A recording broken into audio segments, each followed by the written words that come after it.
Welcome to Ancient Amnesia Podcast. My name is Josh, your host, and I am here with an amazing human soul. He's a friend of mine. I haven't spoken with him in a while, and it was really good to catch up with him before the show. We just had to start, recording and doing this because within minutes, me and him are having this amazing connection, and he's spitting out incredible knowledge and information. I said, we got to get this on. So I want to introduce Daniel Robert Sanchez. He is the creator and driver to the Mindflow Show podcast. You guys have to check that out. He's on Apple Podcast and Spotify. You can go to a link at mindflowshow.com and it'll send you to a link to his shows.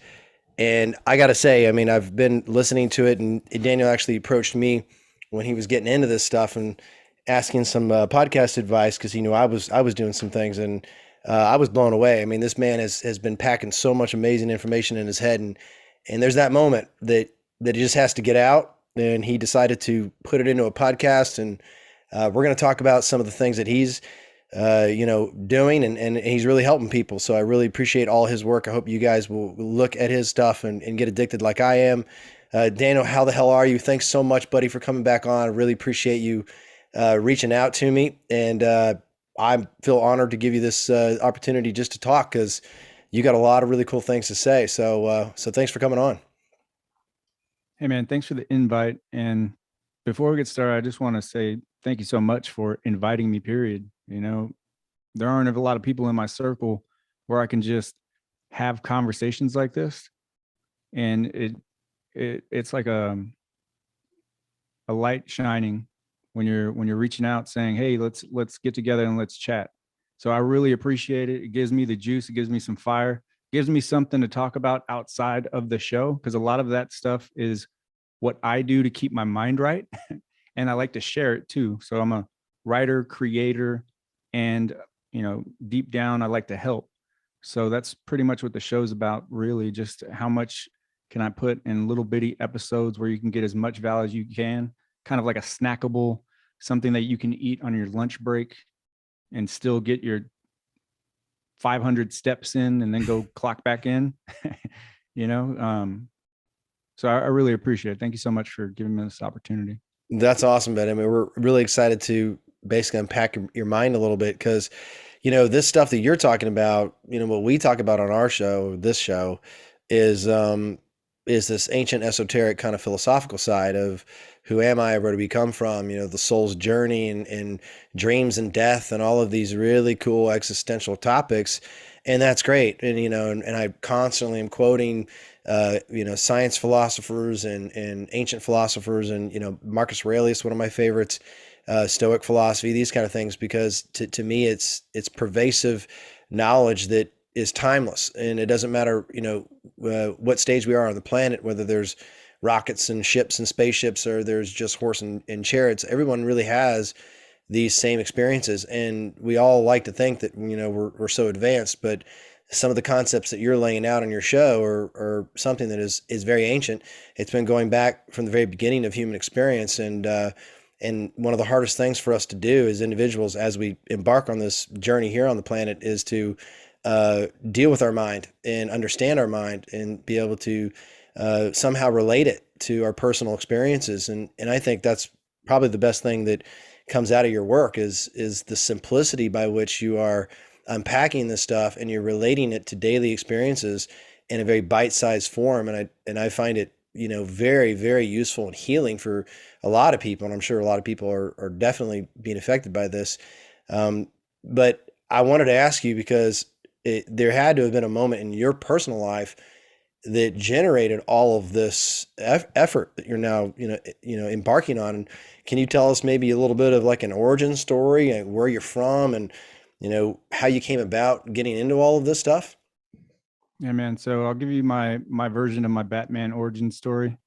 My Bat Dad. Just kidding. But, when we met, I was in my 20s and my dad passed away in 2004. He was pretty much my hero or whatnot. But I had the emotional intelligence of an iguana back then. So I really didn't deal with it. I didn't face it. I didn't run away from it, but I suppressed it. And there's a lot of turmoil going on inside me that, you said that when we would hang out, you would have never guessed. And that's pretty much, that was intentional, you know? Um, and for a long time, things were, the longer I kept not dealing with the things that I had to deal with, the worse things got. And then it got to a point to where I was in I would say about 30, 31, where I was in sales. I was in computer sales at that time. And then I started dating my wife now. But back then she was my girlfriend. Now she's my wife. And I knew that my mentality was, I'm in Austin. I've been here for 26 years. There's so many distractions. I wonder if the town that I'm in, my comfort zone, has anything to do with me being trapped in this dark cloud over my head. So I started shopping jobs, and I actually got one in San Antonio. That's where I am now. So I moved. I had four, and I was dealing with like depression. I wasn't able to cope with death. I couldn't even watch TV that had anything to do with hospitals, right? Mm. There's a lot of things going on that I didn't share with a lot of people. But when I moved to San Antonio, I went through a few life events, right? I moved to a different city. I changed my job. I moved in with my girlfriend, and I had no friends around me, right? So as messed up as I already was, I changed my environment, which was a good thing, but I didn't change myself before I changed my environment. So I just took myself to the new environment, right? So I still had to unpack all those things. So nothing really changed, and things really just kind of got a little worse, because those 4 life events, I mean, I was out of my comfort zone. Like my doom and gloom went to doom and gloom, right? And then the job that I was in was so difficult. I felt like I was struggling. And then it was like that for 3 years, man. Like, and I was moping, waiting for the world, waiting for something to come and save me, pretty much. And then I decided, I need to figure this out for myself, and I'm going to just start doing things one thing at a time. And before you knew it, I started at work. I was in sales, mortgage sales, right? Mortgage sales. But I wanted to become a coach, and I wanted to become a manager, but I was at the bottom of the totem pole. And the reputation I had around there was like, that's the guy that he's lucky he's still here, because the job was that hard. My nervous system was so backwards. Like I lived in fight or flight, to where, when that feeling you get when you're looking over something really high and somebody pretends to shake you, right? Yeah. Your heart drops. And you're like, oh my God, my nervous system was like that, to where when the phone rang, that I got that feeling, and I answered phones for a living. Right. So Right. Wow. it was rough time. Right. But I started doing little things here and there. I started meditating. I got, there's an app that I downloaded a long time ago. I was like, I'm just going to give this a shot.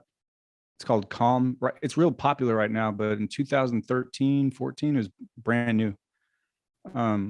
But on my lunch breaks, I would do a little meditation. They teach me, teach you little things, little tidbits on how to focus. And the more I started doing that, the more things started changing, like literally.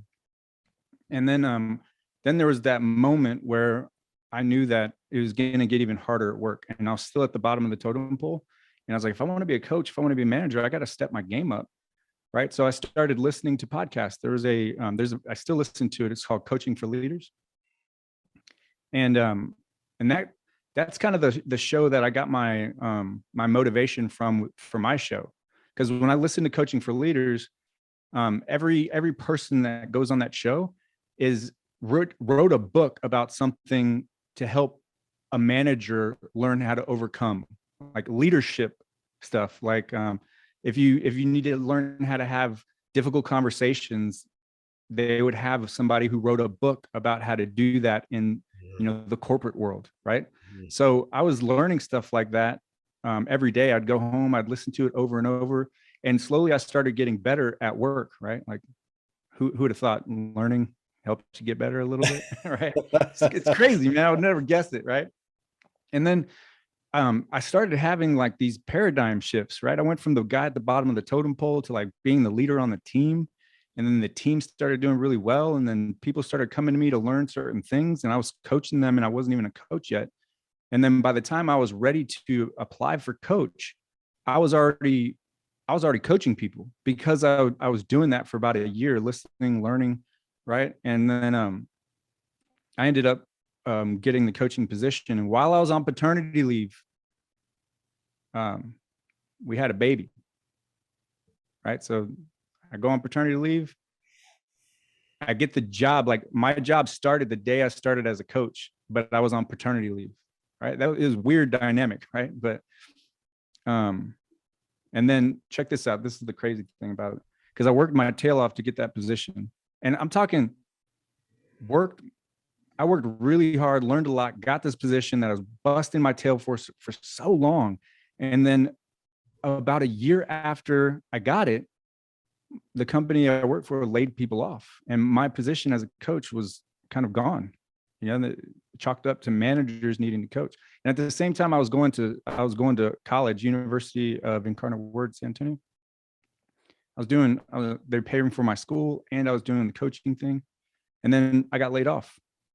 But because I'd been practicing so many things and learning so much, and just having this growth mindset of adopting new ways to think and plan and overcome situations, when I got laid off, I looked at it as an opportunity. You know, like they were like, okay, you can come back as this position. Like, so I was a coach for a year, and they said you can come back and do mortgage sales again. I was like, oh, okay, I coached that for a year. I'll come back and do it. Right? Like, fine. Where do I sign? I need to go do. I have a math test due. Right? And everybody else was crying, and they're like, oh my God, my company doesn't love me. Right? And I was like, I got to go pick up my daughter from daycare, and I have a math test. I'll see y'all later. Right? It was crazy because it didn't register to me that it was the end of the world. That was the first time that someone shook you on the ledge and you didn't even jump. Man, I was like, like seriously, I wasn't even phased. And I was like, hey, baby, I got. So they let me go, but they're letting me come back. I'll explain it. Let me go pick up the baby. I'll meet you at home. It was like that. Right. And what's funny is during the time they gave us like a grace period, like, okay, after 2 weeks, you can come back, go through training, which I helped create. Like the training that I had to go through, I helped create. It's so weird. But I interviewed for manager during that time off. They were hiring one manager for that one manager. And out of 70 people, I came back. I was in that training for 2 weeks. And then when they picked the manager, it was me. Wow. I got laid off, came back at the position I was coaching at, and I applied for manager, and I got manager. That's incredible. That is incredible. Like 70 people or something. And it's because my mindset never changed. People were seeing doom and gloom. I was seeing opportunity. Right. It is a whole different approach. And that's kind of the way my mindset is right now. But so that was really difficult time. Like that transition from me being not know what I'm doing at work to the guy that I don't know why this guy's still here, that guy, to then coaching people that were saying, I don't know why this guy's still here. and then managing people that said, I don't know why this guy's still here. It was a total like turnaround. And that's where people are like, hey man, what you been doing, man? Like, people are like, what happened? You did what now? You're still here? You're a what? It was like that. Right. Yeah. And I'm like, oh yeah, man. It's a long story, but we can talk about it later. Yeah, long story, but hey, you're fired. Your performance is going low, and I need you to turn in your keys. I'm just kidding. It's well. This brings up a topic that you talked about recently in a podcast I was listening to. I thought was really, really potent, and we've touched on this in our show at times. But the idea of knowledge being power, but you described it really well. That it's really like a tool. Knowledge is like a sword or another instrument. It doesn't give you any power It's how you use that knowledge that then creates, abundance essentially, or, results. And so can you talk a little bit about your idea of that concept of knowledge being power? Because you just beautifully described yourself going from, I need help, you gain knowledge, and you use that to then become, successful. And it was because of that knowledge and your ability to use it that it brought you to where you are today. So what exactly is your idea of that concept, knowledge being power, and it being maybe a tool? Oh, that's a great question. So have you ever met somebody where they ask you a question and you answer them, they go, oh yeah, I know that. Oh, I know. And is that really, you really know? All right. Like, do you know, or do you really know? And I always say that because I'm in my 40s, right? I'm in my 40s, can't tell, but I'm in my 40s. And I know adults that know everything, but they get nowhere, right? They have tons of information. They have college degrees, they have master's degrees, but they don't do anything with it. They want a new job, but they don't do anything to get it. They just want it, right? Or in life, things are going bad, but they're not willing to do anything to make it better. They're waiting on something external to come and save them, right? And knowledge, in terms of like, if knowledge is power, that's only half the story, right? Knowledge is power, but it's only a power if you do something with it, if you apply it. Because if you have a whole bunch of knowledge and you don't do anything with it, all it is a bunch of words on a piece of paper or on a computer screen or like something that you can hang up and go, yep, I got that degree. I get a job now. But it doesn't work like that. You have to earn it. Just having that piece of paper doesn't entitle you to anything. And I know adults frozen in life waiting for something to come to them instead of going to get it, right? And that's kind of what the shows that my podcast is all about, is all these things that I learn. I mean, when you read about it or you listen to it, the words are so big, multi-syllabic words that are so hard to read or understand. I have to, if I'm listening to it, I got to rewind it.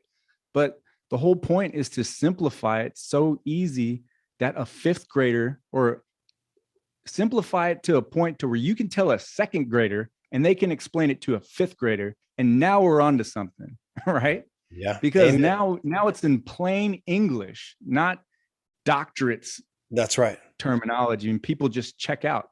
And if I talked about all those things and didn't give anybody listening something practical to practice, then they have no power. All it is Einstein has a quote that if you don't understand something simply, you don't understand it enough. Yeah. If you can't, and that's where I think we talked about this earlier, is how well can you say something in the least amount of words? If you can do that, then you really know what you're talking about. Instead of talking around circles, and it's like, okay, yeah, I kind of get it. No, you're just going to lose your audience. But so you talked about power, knowledge being power, and then you also talked, I think, in the same show about what personal power is, and the idea of that, like, what would personal power be, and how would you be able to attain personal power? What's your idea of personal power? So personal power is different for everyone, but even though we're all different, there's some similarities that we can all feed off of. If practicing the ability to stay neutral and not let anybody push your buttons, not let the news trigger you when you wake up, and you're taking a cold shower and it just irritates you. Like, all those little things add up, and the more that it happens and you give into that, the more you're giving your power away. And there are certain things that we can all practice so that when things start exploding around us, that we can relax, stay calm, accept things that are happening, accept it for what it is, or even if it's really bad too, like accept the feelings that you're feeling that are really bad, but don't harp on it. And when with personal power, here's a big mistake that that a lot of people do. You know, by the time you get to work and somebody says, "Hey, how you doing today?" and the first story the person says is, "Man, I woke up, I stepped on something, I hurt my foot, and then I was in traffic, and then I was late because of the traffic." I mean, that's how they're starting their day, right? And then later on, they go to work, they log it, they do whatever, and then somebody, "Hey, man, how you doing?" "Well, let me tell you about my morning," right? And then after work, they go meet their buddy at the bar. "Hey, how you doing?" "Man, let me tell you about what happened today," right? And they're telling the same story 4 or 5 times a day. So that one thing that happened just handcuff their entire day. And the energy they're putting into telling and reliving something that negative is just creating more negative. That's right. And it's creating a circle. So It's a you would say loop. personal power is your ability to remain unmoved by external forces or Yeah. to neutrally translate something. I mean, I guess to To the remain degree. neutral. Yeah. Yeah. I mean, and that's why it's a practice, because we all get triggered. I mean, I practice little things that, like, I got 3 kids, man. There's sometimes where I'm like, oh, in the middle of the storm, kids are screaming, like all of them, right? And I'm just like, right? Like, it's a practice. But if you don't know about it, like, there's some things in my podcast, when you learn and you hear about, you can't unlearn those things, right? Like knowing that they don't our brain can't tell the difference between something that's really happening in real life or something that we're imagining. Our brain doesn't know the difference, right? When you know that, once you learn that, then you can actually train your mind to think about things for your health. Because when if somebody doesn't know this, and the imagination is powerful. I mean, what separates us from the animals is the ability to use our conscious brain and our imagination. They don't have an imagination. We do, right? But we can scare ourselves, just like I told you about somebody walking up and going like this to you, pretend to push you. If you worry about something and in your mind you're using your imagination, it's so graphic, it's so worrisome. Like, just say you're thinking about somebody visiting and you're worried that they might get into an accident, and then you start having these visions of like all the bad catastrophe things that could be happening. Your brain can't tell that you're imagining it. It thinks it's experiencing it. And that's how people get caught in the loop of anxiety and panic attacks. Yeah. Absolutely. So one of the things is, that I talk about in the show is, once you're aware of that and you choose not to choose to keep thinking about it, then it's a choice, right? Yeah. Yeah. It Well, becomes a choice, because now you know. right. On the You flip can't side of unthink, you that, you can't could unlearn say those that things. you're also in part when you flip it and you go to the other polarization of that, it's the reason why you see abundance in your life. It's the reason why you see what you do is because you begin to appreciate and start to do things like affirmative, conscious. I love my life. I appreciate my life. This is beautiful. I'm going in this direction, and then you start to see that because, like you said, the brain doesn't recognize any difference. If you can create the feeling of health and abundance with your own self, like a self appreciation for your health, a self appreciation for your wealth and your family and these things that are important to you, you begin to become successful outside because your brain is helping you co-create that by your imagination. Your imagination's the first thing that happens before you create anything in the physical world. And so you always imagine it first. And it's like you said, Yep. that what you worry about will generally manifest. Yeah. I remember as a kid, I have a You're small planting a story where seed. I was afraid. My mom, I'd never been bit by a scorpion before, stung by a scorpion, and I was so afraid. I mean, I just knew. I was like, oh my God. And it's like it was as a little kid, for some reason, this one week I just had this fear I was going to be like stung by a scorpion. And I thought, oh my God, they're everywhere, you know, even though I wasn't really seeing them a lot. And sure enough, like within that same week, I got stung my first time by a scorpion. And I knew even as a young child that the reason why I got stung by that scorpion was because I wanted to get stung by that scorpion to prove that I was in my mind not crazy, because I knew it was going to happen. So I was manifested that. And I think that that's the way that the world operates, because it is a mental world, is it not? Absolutely. And we all have different realities, but that muscle that we have in our minds for developing or manifesting or planting seeds, there, as a society, as a, I don't, you know, as a person, I think that we grow up always harping on the past instead of creating our future with our imagination and looking forward, you know. And there's so many people that continue to worry about things that happened so long ago, that blame, and it's like trying to drive down a street, but you're not looking down the road, you're not looking out you're looking in the rear view window or the rear view mirror, trying to get to where you need to go, Right. but you keep looking in the past. Right. Your imagination, people using, if you don't know how to use it, it works against you. And that might be why a lot of people, that might be why it's not taught. And when you get old enough, when you start trying to teach these things to people, they don't want to hear it, man. You know, they're people that learn this and want to really practice it, they have to be ready. There has to be a willingness to try it, to be open-minded about it.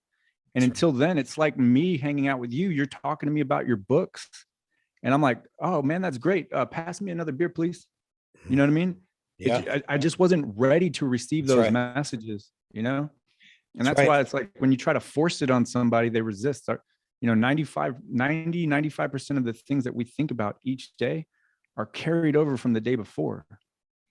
That's And right. then tomorrow, 95 of them are going to come back. And if we keep focusing, if we make thinking about focusing on negative things a habit, then it lumps into that subconscious 95%. And that's why it's so hard for people to change.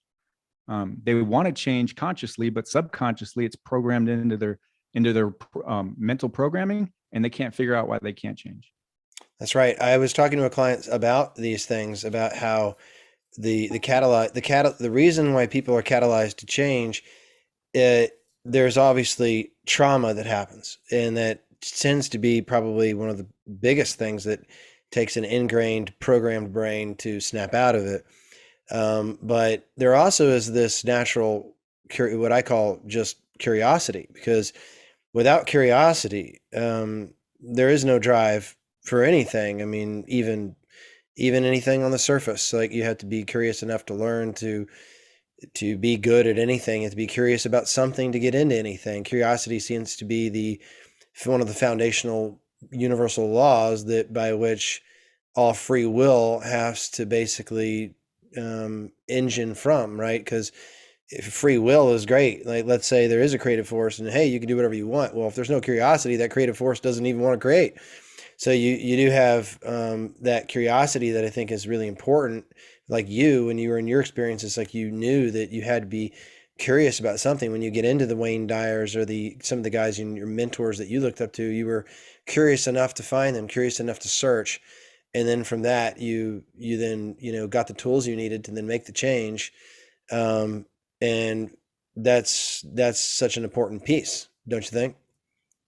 So you bring up so many good points, and I want to circle back a little bit because the experience that I had when I moved to San Antonio, and then I changed my work life around.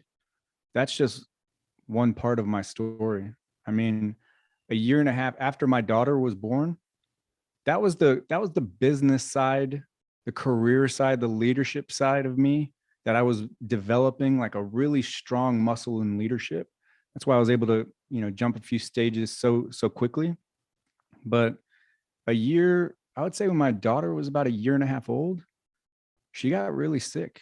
Like she caught, I guess it was a rare type of E. coli Hmm. where 15% of people that between the age of 1 to 5 or 0 to 5 and 65 and older survive. and she was 1.5, right? So we lived in the hospital for about a month. Me and my wife, we went there and we never left, right? And as much as I meditated and as much as I liked learning about things, in the hospital is when I had the spiritual shift. So I had different shifts, right? I came out of the hospital completely different spiritually. I mean, I believed, I had some faith, right? But I left with a conviction of spirituality because of the things that I learned while I was at the hospital. There was this point where we're in the hospital and it was like, you remember that TV show House? Remember that? House MD? Yeah. Yeah. Okay. And that, it was like every episode was a mystery. That's why they came to him, right? It was like watching it. I was living in an episode of House because nobody could figure out what was wrong with her. And it was horrible, man. Horrible, right? Swear, promise. It was, I can't even explain it. So there was a point in the very beginning, I'd say the first week we were there, we just went to take her to the emergency room just to get her some fluids. We ended up staying at a hospital for a whole month. And the first week I noticed everybody's looking at me for strength and I'm scared. Wow. Right. So I had to find strength so that the people that looked at me for strength saw strength and could be strong because they saw me being strong. And that's when I started my spiritual journey. When everybody was asleep, I was looking things up on how to, like I was meditating, but it wasn't spiritual meditation. Right. And then I started practicing all kinds of different things. Third eye, practicing third eye chakra. What were we talking about the other day? We were talking about, well, we were discussing all the different, yeah, astro. Yeah, exactly. astro, Astro all projection. those types of things, right? I can't get it. Like I've been up since like 4:30, 5 o'clock because I got kids, babies, right? But I practice them, right? When they're saying visualize this, like for hours, I would just hit repeat and then I'd try a different one, repeat, try a different one. And then I came to the manifestation portion of spirituality, which I didn't understand it before I went in the hospital. When I left, I promise you, there is 100% certainty in my heart, in my mind, in my spirit, that I manifested us all three walking out together. I manifested that. And it wouldn't have happened if I just sat there scared, crying, trying, oh my God, they're doctors, they're going to figure it out for us. We caught them doing some things like accidentally, right? That could have been cataclysmic if we weren't there, That happens more than people would like to know. And like, that's a testimony to my wife. Like I wanted to leave. I was like, baby, they're professionals, let them do their job. And she was like, no. Right. And we ended up staying. We ended up catching them doing things like, whoa. By the third week, I had a notepad and I'm like, hey, what's your name? Okay. What'd you say? Okay. Just checking. And then somebody else would come in. I'm like, okay, what's your name? Wait, hold on. Jimmy, who's just in here, he said the complete opposite. Can you go get him real quick? You know what I mean? Wow. Like I manifested that, man. There's no doubt. And incredible. Spiritually, I haven't been the same ever since. I became a spiritual being having a human experience. Yeah. And I think that's really the theme to all of this stuff is that it's all in our minds, and there is really no such thing as the physical world in any real sense. I mean, even science would tell you that we're all just, vibrational waves and stardust. Right. And so, but even on a real experience level, like we always imagine before we do, right? You wake up from a dream, by the way. You wake up from this world of, mental fantasy, sometimes controlled, sometimes being controlled by you wake up and then you imagine getting out of bed, going to work, going into the restroom, doing your thing, what you're going to have for breakfast. Every single thing pops into your mind about what you have to do, and then you do those things. And so I think that that's really what the brilliance of your show is talking about, watching the mind, creating this self-awareness, this practicing present focus, and getting into the state of mastering it, because it'll control you if you don't control it. And the mind is doing its thing regardless whether you're controlling it or not. It's gonna react. It's gonna all of a sudden become more responsive and reactive and reflexive to its environment, and you're not using it to master your environment and to create that environment that you want to see. And that had to have been an amazing process for you. And again, like even at the beginning of the show, we talked about generally it's trauma that creates these catalyzing moments, where you're focused so powerfully. Your mind is lasered in. And when it can laser in like that, amazing things can happen. And you came out of that hospital not only a new person, but with so many more tools to then better protect your family, and protect yourself, and to create a new future for yourself with all of these new mental abilities that you gained through that traumatic experience. That's incredible. I mean, thanks. It was, thinking about it, even talking about it, it's crazy that it even happened, because that was a lot of, I mean, it was a pretty traumatic experience, right? But once we got home, once that day came to where we walked out, it's like I visualized it happening. So my brain and my body and my mind already knew it was going to happen, right? So when it was happening, I was like, all right, hey, let's grab that. All right, good. Is she ready? All right. Hey, don't forget the pillow. You know what I mean? It was little stuff like that. But I remember getting home, watching TV, and the things that I was watching prior to all of that didn't even make sense to me anymore. Like completely mindset shift. I was looking this way and now I'm looking this way. You know what I'm saying? And, to circle back to something you mentioned a little while ago, whenever something negative hijacks somebody's mind and that it's a choice, all you have to really do is look this way, because the bad stuff's over here, the good stuff's over here. And one of the things that I practice, or that I try to teach people too, is once you catch yourself having a negative thought, stop and just think the opposite. Like if I'm about, oh, I don't want to get into an accident. Well, you do the opposite, as in, I'm going to get to where I'm going safely. Right. Because even if you say, like, your brain doesn't know the word not, right? Or don't, it doesn't register that. It just skips it. And with attraction, you attract like. So if you're saying, like a baseball player, he's going, I don't want to strike out. I don't want to strike out. I don't want to strike out. He's going to strike out because that's all he's focusing on. That's right. That's his right. His brain doesn't understand the word don't. So he's going, I want to strike out. I want to strike out. I want to strike out. Right. Instead of, I'm going to drive this ball right there and hit that dude right between the eyes. Well, and even if he doesn't that one time, he keeps thinking that way, and he's going to do it, isn't he? I mean, that's the thing, is it's kind of creating this self-fulfilling prophecy in either direction. It reminds me of the saying that whether you think you can or you think you can't, the effort is the same. So as a nutrition and training coach, I always try to describe to people that, that time is neutral. It's your effort that makes the change. You can lose a lot of weight, you can build a lot of muscle in the same amount of time as you can lose a lot of muscle and gain a lot of weight. Time doesn't matter. It's what you do that matters with that time. You either eat clean, start exercising, bam, your body changes insanely fast.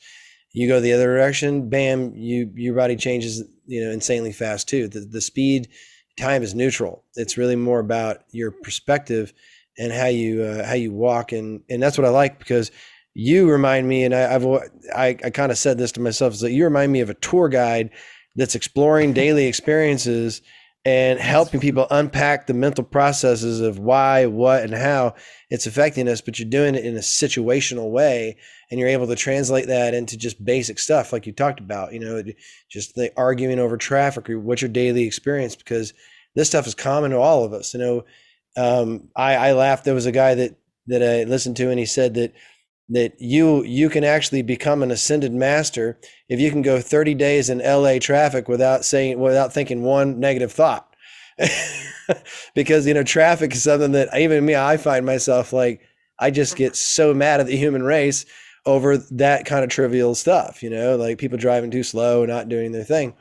So I think that's great, is that you're able to pack the stuff in so simply, and give people personal examples that help them think about it on a daily basis. They're awesome little bites of usable self-awareness that I think is very easily for people to just absorb. So that's amazing.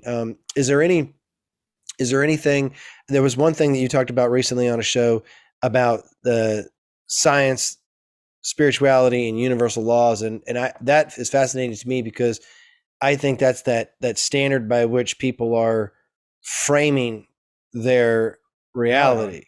Yeah. So can you go into what that is, science, spirituality, and universal laws, and your concept there?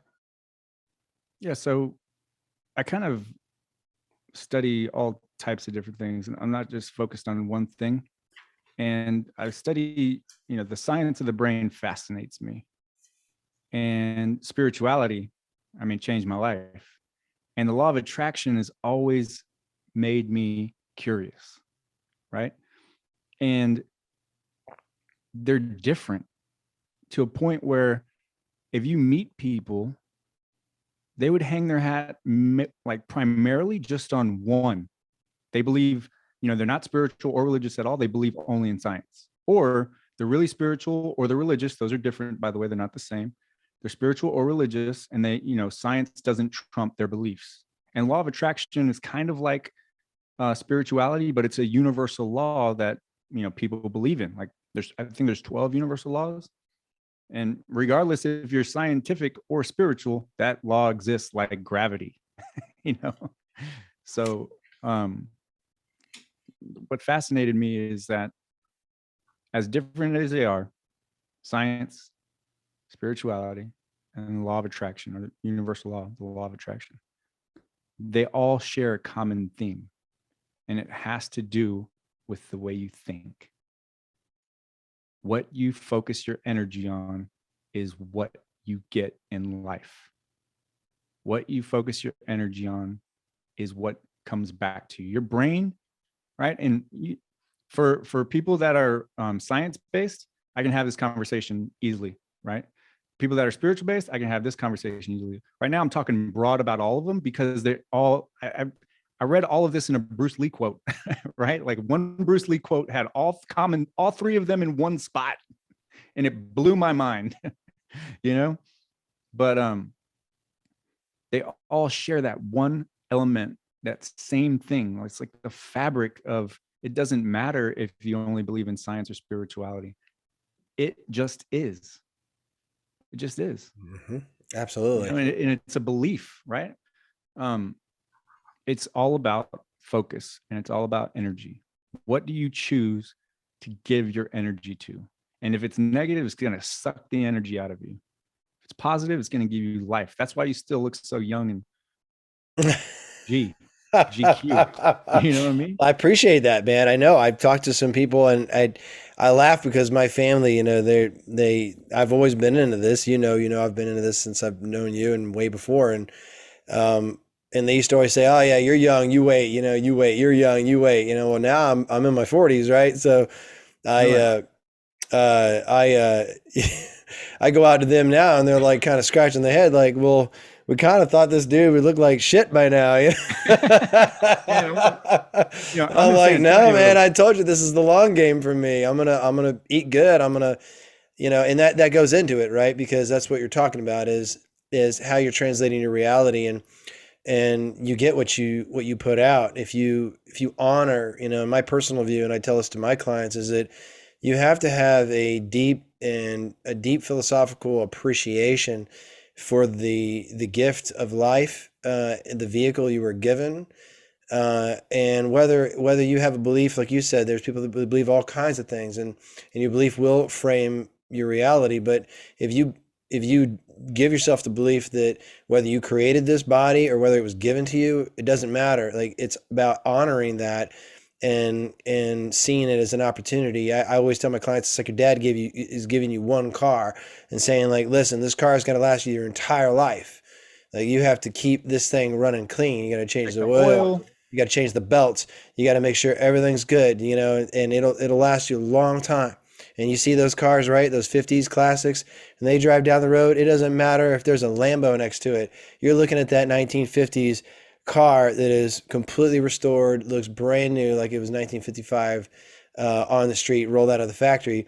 I've always looked at is health like that is by saying, it's like saying thank you. If you are healthy to yourself, you're saying thank you, and you're doing it. It doesn't matter what you're doing it for. It could be your children, it could be for your wife, it could be for any purpose you choose, uh, to have that. But it's going to serve you, and and that's been my drive. That's kind of my story behind how I just embody self care, and I think that we can talk about this because I always see it as you have the body, you have the mind, you have the soul, and the body is the foundation. Like I see a lot of brilliant people that are millionaires and billionaires, and I train a lot of people that are very successful, but they still haven't any clue how to take care of themselves. Like they don't know how to eat good. They don't know. They're making themselves sick. They're addicted to Yeah, things. they can't go. They're a billionaire, but they can't go up the flight of stairs feeling like they're about to have a heart attack. Right. And they're eating crap, and they're not loving themselves. And so all the money in Yeah. the world isn't saving them from themselves. And I find that that's very fascinating, that I see that success, like if you don't have that foundation of health in the body, then the mind and the spirit can't really bloom as beautifully. And so it's always, the body is the foundation and the frame of the house. The mind is the house, right? And the soul is the love that is, and the experience that is Hmm. inside that house and the things that happen, right? And that's the way I look at it. So you may have some thoughts on that. Yeah, man. What I A lot of the things that I do at home, I practice from a book that I learned when we got pregnant with our first child. Right, I think it's 2016. Just like the story, first comes love, then comes marriage. We got married, and then like a year later, we had a baby. Right, but when I found out that I was going to be a dad, I I was like, oh, my family name is Danny Boy, right? Like my name's Daniel. That's how I present myself. But if you're in my family, doesn't matter if you're 3 years old or 30 years old or 100 years old. My name is Danny Boy, right? So at that time, I found out we were pregnant. I was like, Danny Boy just grew up right now. And I remember going to Barnes and Nobles, like, I need to find a book on how to raise a human, There's a that human curiosity. being, There's that right? Yeah. curiosity. And I ended up getting a child's book of brain development from the age of 0 to 10. And I started reading that book. It was probably the only book that I've purchased in like 10 years, right? And I'm like, Danny Boy needs to grow up, Daddy Boy, right? I bought this book. I walked around Barnes and Nobles for an hour and a half. I couldn't figure out what I wanted. And I ended up getting the book about baby brains, right? Halfway through it, I learned more about myself than I did learning about children. And that might have been the catalyst to take me down learning more about how the brain works. Because I don't know if you listened to a few episodes ago, a lot of the things I practice at home are intentional based off of the things I learned from that book and other things I learn about growing up, how children growing up between certain ages. They're in different brain stages, different waves, and they're more impressionable at certain times. So I'm very intentional about how I react, how I'm happy, when they're sad, how I flip it. I break the pattern, right? It really intentional. It's all because of these little things that I learned in these books, right? That's And amazing. without that, I mean, from the time that you're a kid, by the time you're 10, you're probably running programs in your mind that you learned when you were 6 about the world. And then 30 years later, you're a 30-year-old with that same belief running in the back of your subconscious Hmm. that you learned from when you were 6. Isn't that Hmm. crazy? That is So wild. I'm very specific on what I talk about around my kids. They're impressionable, you know. Yeah, We have that's in our brain, we have mirror neurons. So that's why monkey see, monkey do, right? If I'm depressed, they'll be depressed. If I'm excited, they'll be excited. I'm really intentional about that stuff. My wife saw, if she's like, you know, walking around grumpy or whatnot, I flip it. I try to, at least. She don't yeah. like that. But that I'm that like, I'm ties that in guy. that ties into just being self-aware, and also ties into what you're talking about with personal power, because like you're basically using your self-awareness to give yourself the personal power to impact everybody around you, because your awareness is so high now. You're aware of what's actually happening. You can see these situations and know exactly what to do with them, because you've learned how to translate those actions that they're taking into, like, oh, okay, I need to, I need to snap these people out of it. And you probably do it in an amazing way, because knowing you back when, you were always very animated. You were great at just doing, uh you used to just rap, and do freestyle to, just basic, down tempo beats and stuff that I was listening to. And I thought that was, cool. Like, I can see you having a creative flow to your process, and keeping everybody happy. You're probably going to be like the world's greatest dad, bro. So, I'm sure you're happy. Your family's really happy that you've embarked on this. And I mean, I'm already, proud of all the things that you've done, to yourself, and now you're raising children with this type of mindset. So these are going to be some pretty powerful kids, that are going to have a lot of That's the self-awareness. plan. We'll Yeah. see, right? I mean, best I can do is teach them as much as I can, love them as much as I can, because there'll be some day that they don't want daddy anymore, you know. Yeah, just for They'll want to be on their own. just for a short time. They come back. Everybody knows they come back by their late 20s. They may have like a 7-year gap. They go find themselves, and then they come back. Oh, dad wasn't so bad. Um, so there was something I wanted to talk about, that you did on a show a while back, is about grief. And that's a hard one, because I find that in today's world, even with what's happened in the past few years, there's a lot of death. There's a lot of, passing of people, and I think some of that trauma that you talk about in childhood, that comes from 0 to 5, 0 to 6. It could be the passing of a parent. It could be sickness, like you dealt with your daughter. But there's this grieving period that tends to have this massive traumatic scar on people's minds. And I find very few people that I've met that don't have this. It's a common experience for people to have some type of childhood trauma, or some kind of grief that they went through. And how would you help somebody going through that? And what would be your processes of trying to get people to come to terms with all of that stuff? Or do you have any thoughts on that? I do, actually. And again, it takes, different people react different ways to different things. So I've got some tools they could use when they're ready. I wasn't ready. It took me about 8 years to get over my dad's death. I would say about 8. Um, and for some people, it only takes 8 days. For some people, it only takes 8 months. It took 8 years for me. And what I've learned along the way is I was trying to suppress a lot of things, but and I've always heard the saying, oh, you'll get over it one day, but you don't really get over anything. When you lose somebody that's that close in your family, your hero, you don't get over it. You learn to live with it, move forward with it. So at first, remember I told you I couldn't even watch a hospital show Mhm. Yeah. because it reminded me of all those mental images of being in the hospital, my dad passing away. I was having all these flashbacks or whatnot. But there came a time where I slowly started being able to talk about how funny my dad was and the good times that we had. When we started joining each other for Thanksgiving, we would have campfire stories. I call them campfire stories. When everybody's sitting around the table eating and we're talking about, oh, remember when you were 3, or whatever. I was able to start having those conversations again.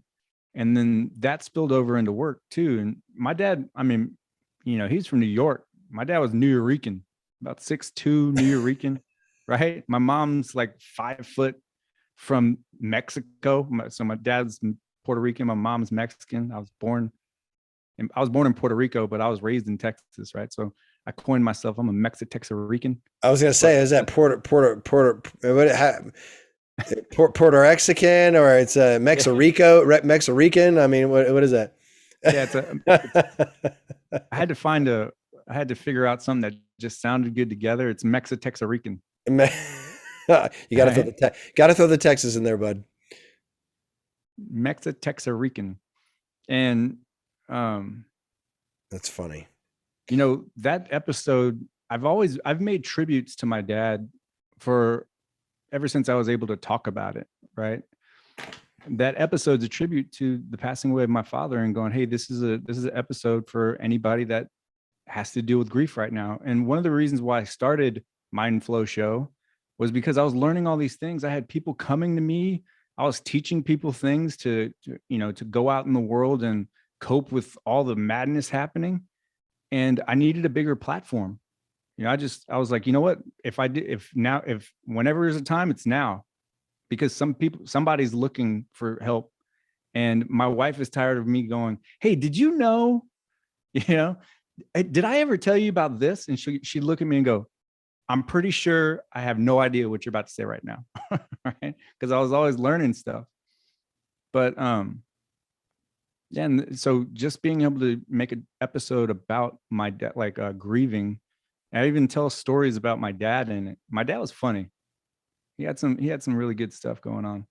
But just being able to have that conversation again and let people know that, it's your race, it's your pace. Don't listen to the noise. I guess one of Eventually, the goals is to accept it, to move through it, to bring it with you. Don't push it away. Don't put it in a box like old photos and never look at them. You want to be able to have the photos on the wall and see them every day, and it be there with you and not be something that you suppress. And that's, I guess, probably a key. Would you say? yeah.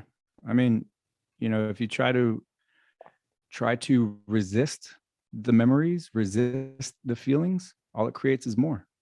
Like attracts like. So Mm. once you accept it, however people come to terms with it, it's different for everybody. But once you get to that mentality of I'm okay now, the door opens. And when somebody loses a parent, like my dad passed away in my 20s, and everybody knew my dad, right? He's just all my really good friends, and some of my really good friends they have family passing away these days. And one of the things I always try to tell them is,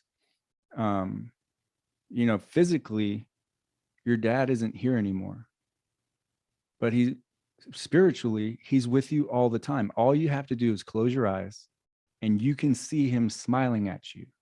You can hug him in your imagination and still smell his aftershave, right? You can still feel the bristles on his hair that always irritated you. You're like, come on, dad, stop. You can still feel that. And he's still there to eat your last fry, you know? So all you have to do is close your eyes. He's with you everywhere you go. And he's not gone. If anything, he's everywhere. And you need some space, That's dad. right. Right? That's right. Like, Yeah. hey man, You might think of don't him worry. more now than you did whenever he was around in a Yeah. way.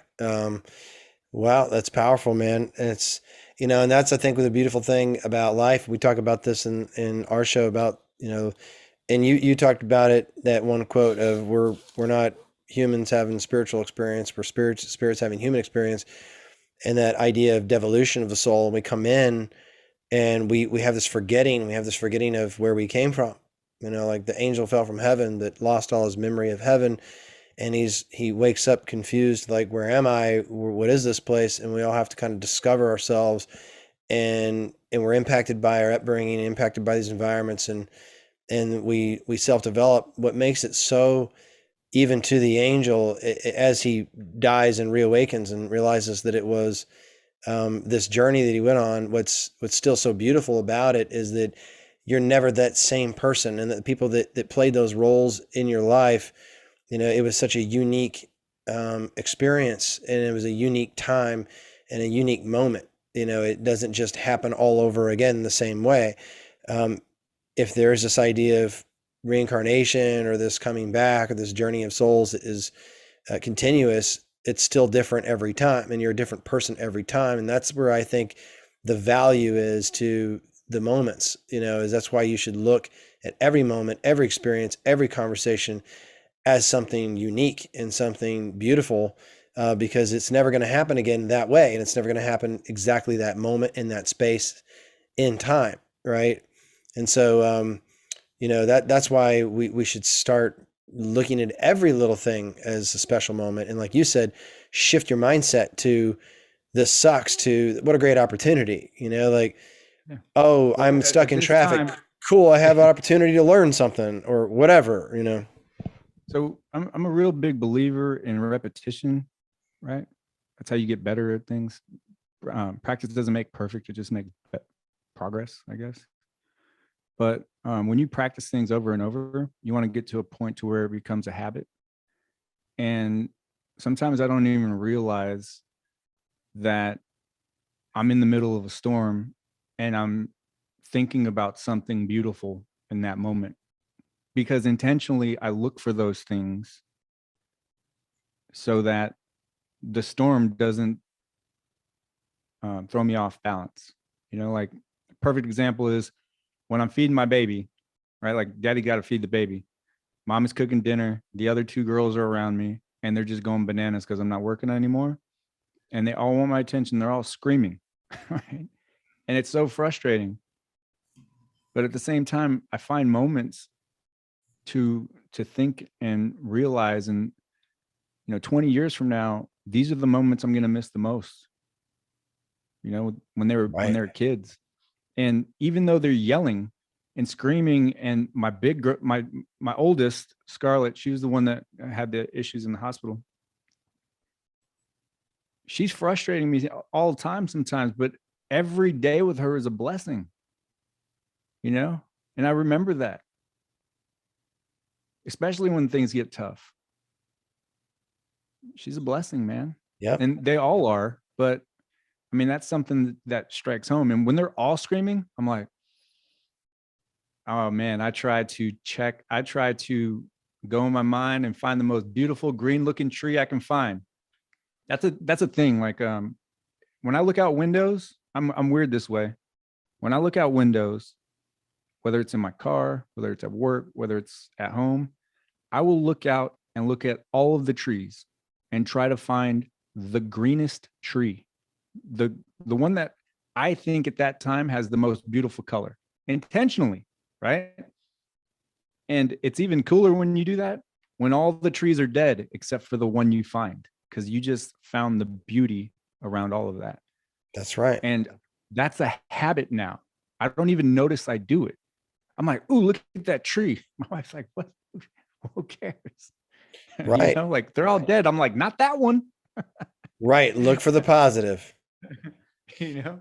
Well, and that's something that really rings true for me, because nature is church to me. I grew up on a bunch of land, and I'm in the country all the time, and I roam the woods on a weekly basis, and I find so much beauty in nature, and so many of us are cut off from that on our daily experience, where we go into offices, we live downtown, we live in condos, we live on a lot of concrete, and we see some of these landscapes and we think, oh, it's just a landscape. And you walk by these magnificent oak trees, and you walk by these magnificent trees that are just, placed in these corporate places. It doesn't mean you can't stop and notice those things and just be present with that tree, because each tree is a unique individual with a unique story and history. And it's essentially, it's a timestamp. I mean, how long did it take? Most trees that are big, they're older than we are, right? And a lot of these Centuries old, man. yeah, some of them are hundreds of years old. And you look at that and you think,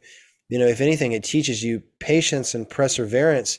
And this ability to be present, right? The tree has so much, it has so much spirituality built into it. That's why it's been used as a symbol of spirituality. You know, the Buddha sitting under the tree is because it's a representation of the stillness and the wisdom and the timelessness of, you know, the earth's energy and consciousness in general. To be still, like you talked about, let things move around you, like the tree. Let the storm whip you around, but stay rooted in the ground and don't let it, you know, break you down. And even if it gets tattered, it grows back, right? It heals, it self heals. I mean, there's so many amazing things, and we just walk by these things and we don't really notice them. I mean, I've talked to people like, hey, have you seen that?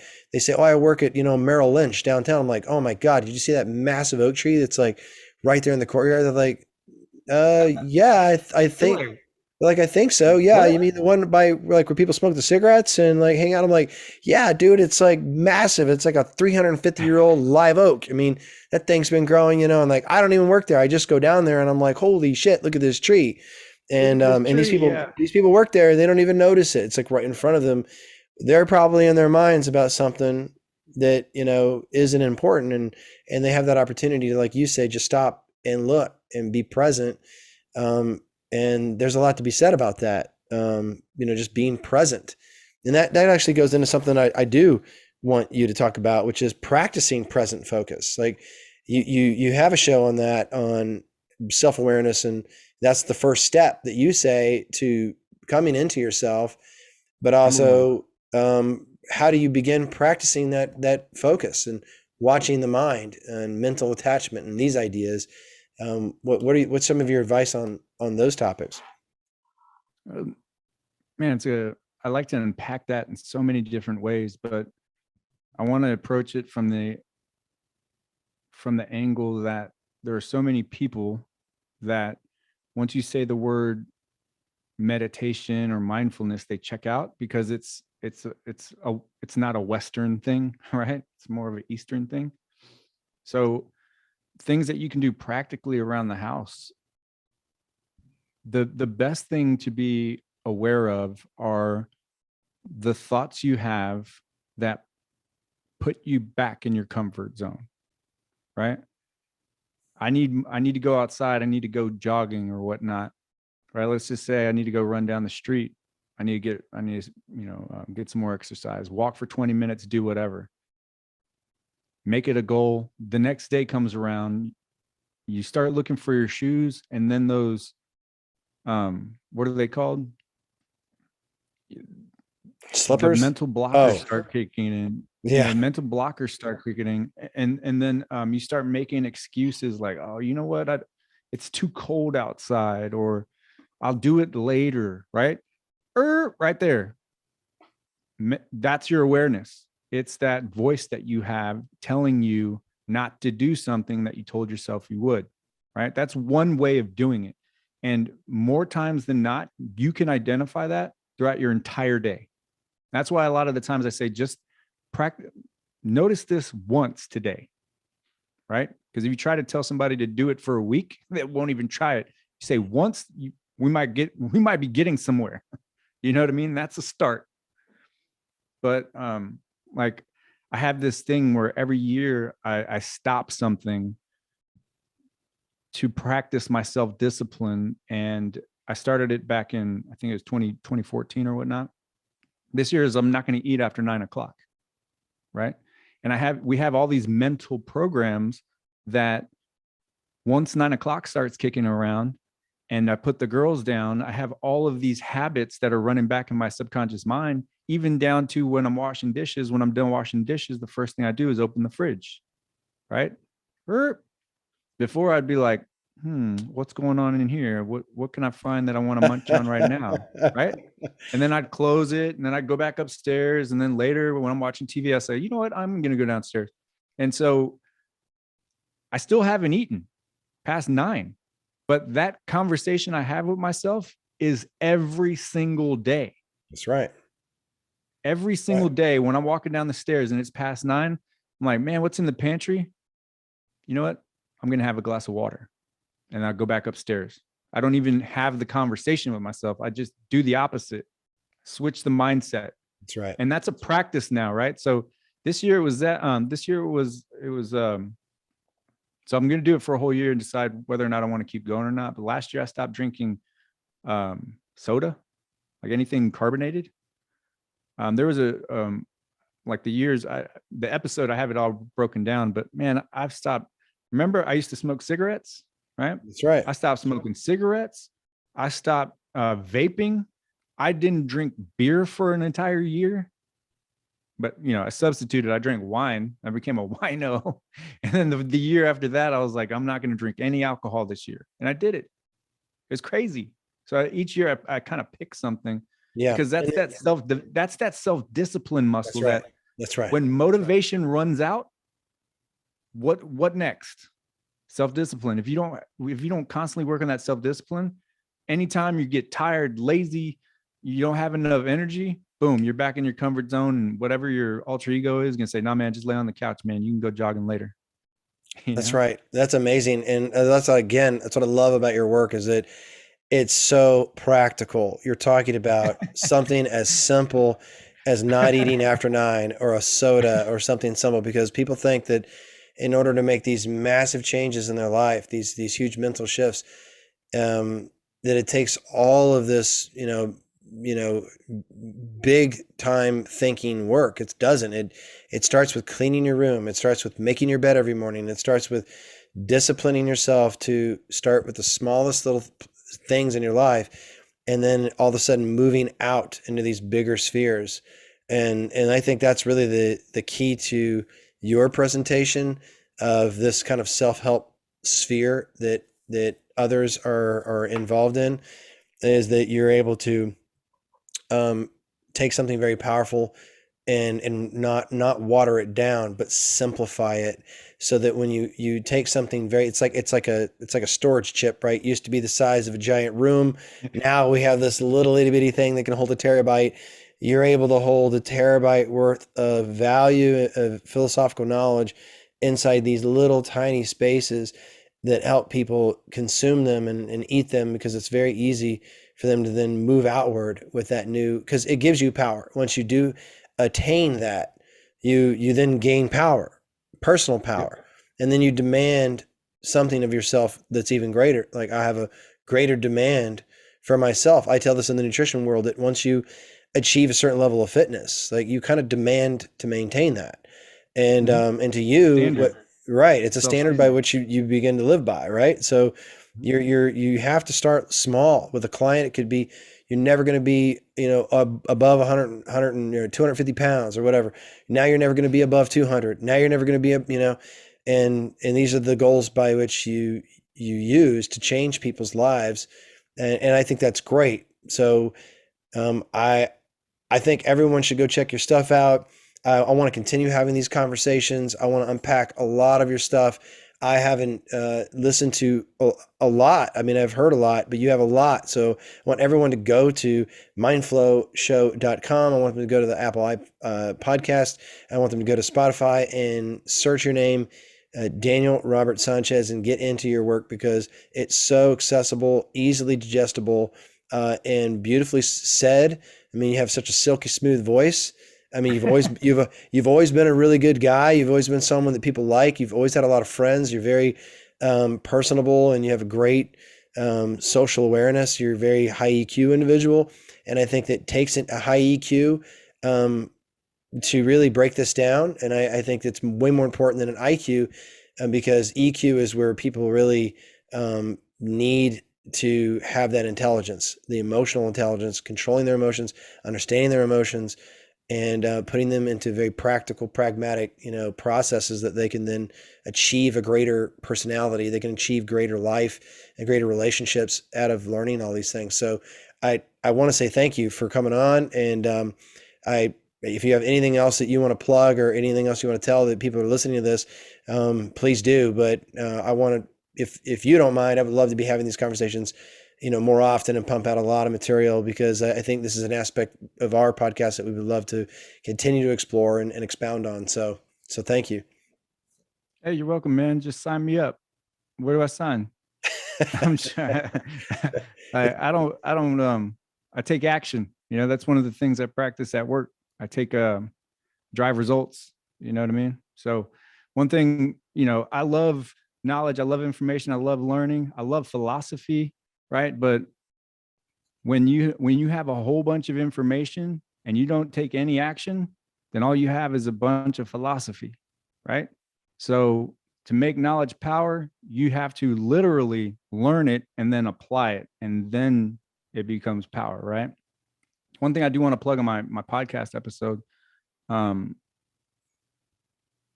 episode 3, when I made it, I cried.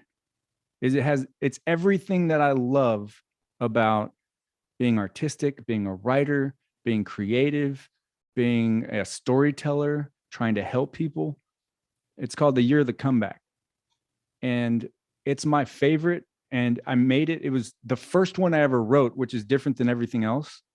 It was the first one I ever wrote, but it was the third episode that I released. And when it was like 2 a.m. when I finished, and I was like, oh man, this is so much better than I ever thought it would be.